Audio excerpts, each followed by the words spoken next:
Okay, great job. I just hope those young ladies from Mitchell didn't have to do push-ups for every point they scored. You know, a lot of times that's how it goes. Spoiler alert on that one. Yikes. Welcome back for our second Football Friday of the week, this time on a Thursday as South Dakota high school playoffs continue in the three largest classes. I'm Mark Ovenden along with Zach Bourne. Tonight's show brought to you by Paul's Place in Canton. We had cameras at 9 of the 12 games throughout the state tonight, and that included the early kickoff at Howard Wood Field, where the top team in 11 AAA and defending champion tried to stay unbeaten. Washington hosted Rapid City Stevens. Raiders struck first with some razzle-dazzle. Yeah, George Johnson to Mason Archambault. He laterals on the old hook and ladder to Peyton Oxner, and it's 7-0. But fear not if you're Chad Stathem's team. They have way too many weapons. Actually playing their backup quarterback, Seth Benson, the second straight week. He's had to start for the injured Jaden Johansson. He's not doing too bad on this one. Nice 30-yard gain, set up a short 2-yard score to tie the game up at 7 apiece. After a Warriors safety makes it 9-7, Benson airing it out to Logan Utech. All he does, makes spectacular touchdown catches, 25 yards, 16-7. And then just before the quarter's end, they got a lot of good running backs at Washington this year, and this guy's one of them, Sean Aromo. Just breaking tackles and doing things. 27 yards, all Washington. They win 53-27. They had over 400 yards in the first half. Yeah. All right, Roosevelt was undefeated before last Thursday's loss to Washington. Tonight they took on Lincoln at Howard Wood Field. Riders up 6-0 in the first one. Torrin Devricks hits Carter Karstens, who spins away and scores.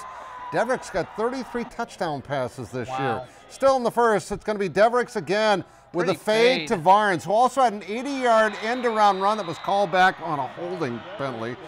Sure wish that had counted for highlight's sake, but Varnes has really been good. 20-0. Now, Eric Luby scores 2 touchdowns tonight on catches for the Patriots.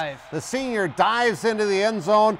That makes it 20-7, but just before half, Tyson John with his second touchdown run, and Roosevelt runs away with it, 53-21, your final. The Lynx of Brandon Valley are the number 3 seed in 11 AAA. Tonight they host Rapid City Central. A little deja vu here. Last week, Chase Grody took the opening kickoff on a bounce and returned it for a touchdown. So, guess what he did tonight? It works. Yeah, 90 yards on the opening kickoff. Welcome back to the playoffs. Grody into the house, 7-0. That must have happened right as you walked in. Yeah, literally right as I walked in. Good timing. And here's more good timing.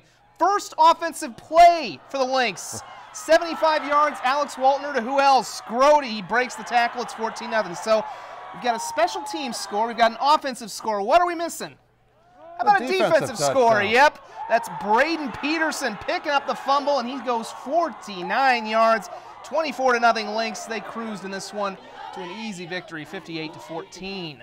And finally in 11 AAA, the O'Gorman Knights hosting Aberdeen in what figured to be the best matchup in 11 AAA because it was the 5 seed against the 4 seed. But there's Hunter Thompson with the touchdown pass to Kenyon Bauer at 7-0 in favor of the Knights. And they would roll in this one. Sam Burnison then keeps it on the ground, number 37. Nothing was there to the right, so he runs back to the left. It's 17-0. They also kicked the field goal.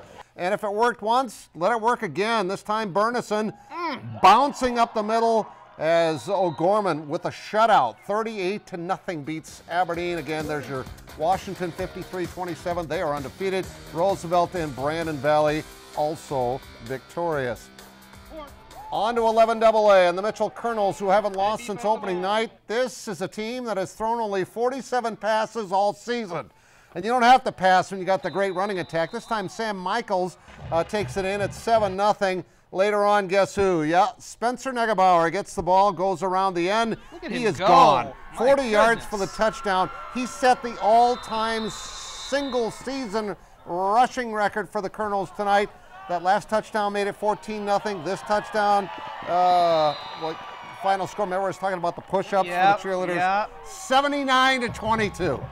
He is so fun to watch. Mitchell's only loss was to Harrisburg. The Tigers hosting 2-time defending champion Yankton tonight. Hunter Headley airing it up, and we've got Justice for all. They love it when I make that call. Every time I go there, they say that. Justice Clayton for the touchdown at 7-0 Harrisburg. They have a pretty good running back, too. Jack Anderson, short one there to make it 13-0.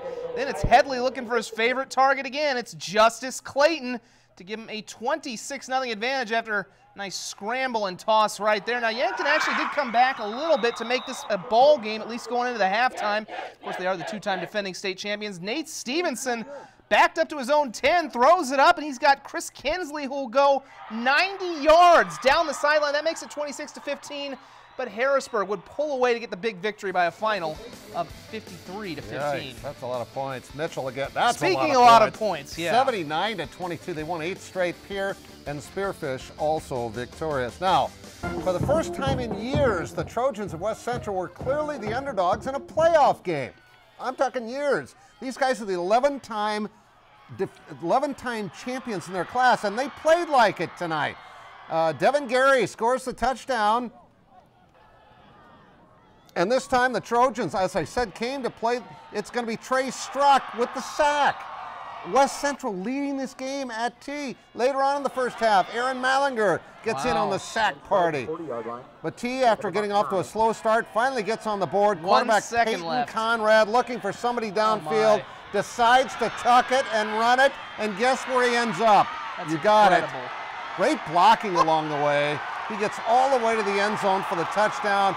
T wins a squeaker, 14-6.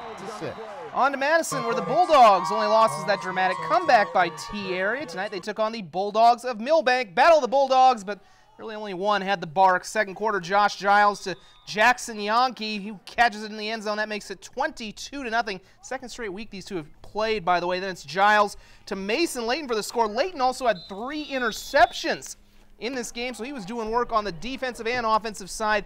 First play of the third quarter, Jaden Yankee gets the ball. Look at him making some nice cutbacks right here, and he's going to take it all the way into the end zone, 58 yards. Madison has no problem. They win in a shutout, 43-0. Only problem is they got to play at St. Thomas More next Friday night. And finally, Dell Rapids brought a ton of momentum to Sioux Falls Christian to play a team with just 1 loss.